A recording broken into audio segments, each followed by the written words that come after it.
دعا کے سنے جانے کی کیا شرائط ہیں؟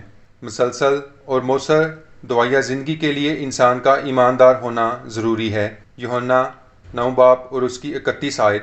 جہاں بھی کلام پاک میں دعا کے جواب کا وعدہ ہے، وہاں یہ نظر آتا ہے کہ ضروری ہے کہ دعا مانگنے والا خدا کا حقیقی فرزند ہو، جس نے ایمان کے وسیلہ سے مسیح کو خداوند اور نجات دہندہ قبول کر لیا ہے۔ اس کا ہرگز یہ مطلب نہیں کہ خدا کبھی بھی کسی غیر نجات یافتہ شخص کی دعا کا جواب نہیں دیتا۔ کئی دفعہ خدا نے ایسے لوگوں کی دلی التجاؤں کے جواب میں اپنے آپ کو ان پر ظاہر کیا ہے، مگر ایسے واقعات عام نہیں ہیں۔ دعا کے جواب کے لیے دوسری شرط یہ ہے کہ دعا مانگنے والے کی زندگی میں کوئی ایسا گناہ نہ ہو جس کا اس نے اقرار نہ کیا ہو۔ زبور 66 اور اس کی 18 آیت۔ اس کی خداوند کے ساتھ رفاقت ہونی چاہیے، وہ مسیح میں قائم ہو۔ یوحنا 15 باب اور اس کی 7 آیت۔ اگر اس کے دل میں بدی ہو تو خداوند کے ساتھ رفاقت ممکن نہیں۔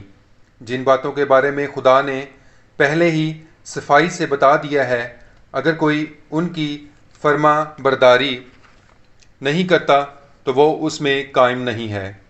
یوحنا 15 باب اور اس کی 10 آیت۔ قائم رہنے سے مراد ہی فرما برداری ہے۔ چند گناہوں کی مثالیں دی جاتی ہیں جو خدا کو دعا کا جواب دینے سے روکتے ہیں۔ دوسروں کو معاف کرنے پر راضی نہ ہونا، متی 5 باب اور اس کی 23 آیت، 23 اور 24 آیت، 6 باب اور اس کی 15 آیت، مرکز 11 باب اور اس کی 25 آیت، خود غرضی سے مانگنا، یعقوب 4 باب اور اس کی 3 آیت، ازدواجی زندگی میں ہم آہنگی کا نہ ہونا، پہلا پطرس اس کا 3 باب اور 6 اور 7 آیت، ہر طرح کی نافرمانی، پہلا یوحنا 3 باب اور اس کی 22 آیت، غریبوں سے ہمدردی نہ ہونا، امثال 21 باب اور اس کی 31 آیت، اور بت پرستی، حزقییل 14 باب اور اس کی 3 آیت۔ اسے خدا کے کلام میں لالچ بھی کہا گیا ہے۔ اس قسم کے کئی اور گناہ بھی ہیں۔ پاکیزہ زندگی کا ایک براہ راست فائدہ یہ ہوتا ہے کہ دعا مؤثر ہوتی ہے۔ تیسری شرط یہ ہے کہ دعا ایمان کے ساتھ مانگی جائے۔ متی 9 باب اور اس کی 28، 21 باب کی 22، یعقوب 1 باب کی 6 آیت۔ دعا کرنے والے کو یقین ہونا چاہیے کہ خدا جواب دینا چاہتا ہے اور کہ وہ سب کچھ کرنے پر قادر ہے اور اس کے لیے کوئی بات ناممکن نہیں۔ یہ ایمان محض ایک عام سا نظریہ نہ ہو، بلکہ جو درخواستیں پیش کی جاتی ہیں ان کے بارے میں پختہ یقین ہونا چاہیے۔ یہ ایمان رکھنا ضروری ہے کہ خدا اپنے وعدوں کو پورا کرے گا اور کہ وہ ان کا بدلہ دیتا ہے جو سچے دل سے اس کو تلاش کرتے ہیں۔ عبرانیوں 11 باب اور اس کی 6 آیت۔ چوتھی شرط، دعا مانگنے والے کو سچے دل سے خدا کے پاس آنا ہے، اس کی نیت خالص اور صاف ہو۔